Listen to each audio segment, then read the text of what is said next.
more than any other to India is the United States. But India is never going to be a satellite or a client state. And I think Dr. Ong is absolutely right. In the American conception, India is a potential strategic partner and China is a potential strategic rival.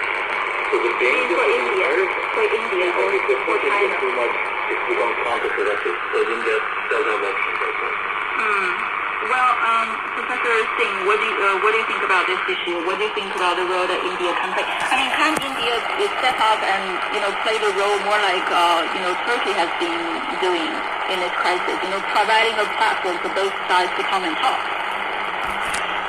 Well, I think very clear that India is usually modest in terms of estimating how much it wants to publicize what it is doing.